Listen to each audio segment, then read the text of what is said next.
જિલ્લામાં 4 ઇંચ વરસાદથી જળબંબાકાર થયો છે। મોડી રાતથી વરસતા વરસાદથી શહેર પાણી થઈ ગયું છે। બસ ડેપોમાં પાણી ભરાઈ જવાથી મુસાફરોને ભારે હાલાકી પડી રહી છે। નીચાણવાળા તમામ વિસ્તારોમાં વરસાદી પાણી ભરાઈ ચૂક્યા છે। શહેરના અનેક વિસ્તારમાં ધીમી ધારે વરસાદ હજુ પણ યથાવત છે। તો મહેસાણામાં અવિરત વરસાદ વરસી રહ્યો છે। જેમ હવામાન વિભાગ દ્વારા એલર્ટ આપવામાં આવ્યું હતું તે જ પ્રકારે વરસાદનું આગમન થયું છે અને 4 ઇંચ વરસાદથી શહેર જળબંબાકાર થયું છે। મોડી રાતથી વરસતા વરસાદથી શહેર પાણી થઈ ચૂક્યું છે। બસ ડેપોમાં પણ પાણી ભરાઈ ગયું છે, જેના કારણે મુસાફરોને પણ ભારે મુશ્કેલી પડી રહી છે। નીચાણવાળા તમામ વિસ્તારોમાં વરસાદી પાણી ભરાઈ ચૂક્યા છે।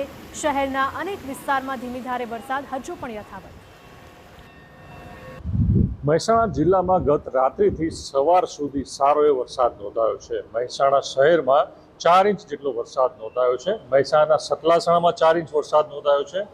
મહેસાણાના ખેરાલુમાં 3 ઇંચ, વિસનગરમાં 3 ઇંચ અને ઊંઝામાં લગભગ 2 ઇંચ જેટલો વરસાદ નોંધાયો છે।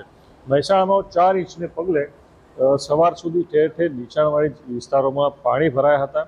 મહેસાણા આજે દ્રશ્યો જોઈ રહ્યા છો તે મહેસાણાના બસ ડેપોના છે કે જ્યાં અત્યારે પાણીમાં જાણે કે બસ ડેપો ગરકાવ થઈ ગયો તેવી સ્થિતિનો સામનો કરવો પડી રહ્યો છે। ઉલ્લેખનીય છે કે સામાન્ય વરસાદમાં તો અહીં પાણી ભરાતા જ હોય છે, જોકે સવાર સુધી મહેસાણા શહેરમાં 4 ઇંચ વરસાદને પગલે મહેસાણા જાણે કે પાણી થઈ ગયું છે। ઉલ્લેખનીય છે કે થોડાક વિરામ બાદ અને ગરમી બાદ સમગ્ર રાત દરમિયાન અને સવારે પણ ધીમી ધારે વરસાદ અત્યારે મહેસાણા જિલ્લામાં ચાલુ છે। મહેસાણાથી મનીષ મિસ્ત્રી, ટીવી9।